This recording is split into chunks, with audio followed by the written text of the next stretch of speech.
మంచిర్యాల జిల్లా బెల్లంపల్లి పట్టణంలోని ఎన్నికలలో భాగంగా నరేంద్ర మోడీ బీజేపీ ప్రభుత్వానికి జనసేన పార్టీ అధ్యక్షులు పవన్ కళ్యాణ్ మద్దతు తెలిపారు.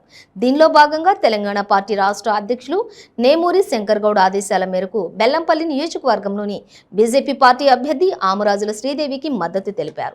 ఉమ్మడి ఆదిలాబాద్ జిల్లా జనసేన పార్టీ అధ్యక్షులు సైదల శ్రీనివాస్ ఆధ్వర్యంలో బెల్లంపల్లి పట్టణంలో టోల్గేట్ వద్ద నుండి బీజేపీ కార్యాలయం వరకు బైక్ ర్యాలీ నిర్వహించారు.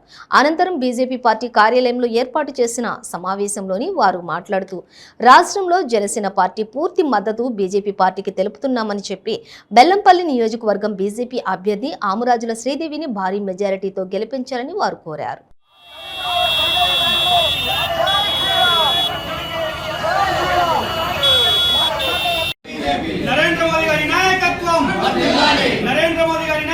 అంతా కవర్ చేసి బీజేపీ పార్టీ ఆఫీస్ దాకా భారీ ర్యాలీగా వచ్చి శ్రీదేవి అక్కడికి మేము సపోర్ట్ చేయడం జరుగుతుంది.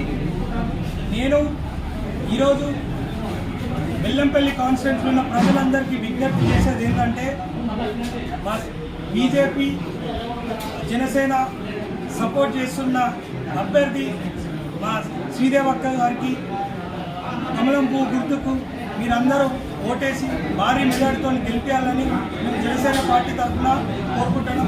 అలాగే మా జనసేన పార్టీ సంపూర్ణ మద్దతు ప్రకటిస్తుంది. జై జనసేన, జై హింద్. అందరికీ కూడా శుభాభివందనాలు తెలియజేస్తా ఉన్నాను. ఈరోజు చాలా మంచి కార్యక్రమం చేయడం జరిగింది, బైక్ ర్యాలీ. మరి అది చాలా చక్కగా మిత్రులందరూ కూడా సపోర్ట్ చేస్తూ మరి ఏదైతే మన పవన్ కళ్యాణ్ అన్నగారికి మేము ధన్యవాదాలు ప్రత్యేకంగా తెలియజేస్తూ ఉన్నాం. బెల్లంపల్లి నియోజకవర్గ ప్రజల ద్వారా మరి వారు సపోర్ట్ చేయడము ఈ రోజుల్లో చాలా మంచిది. సహాయ సహకారాలు తప్పకుండా తీసుకుంటాం. మరి అందరికీ కూడా ప్రత్యేకంగా కృతజ్ఞతలు. పువ్వు గుర్తుకే ఓటు వేస్తారని ఈ అక్కను భారీ మెజార్టీతో గెలిపిస్తారని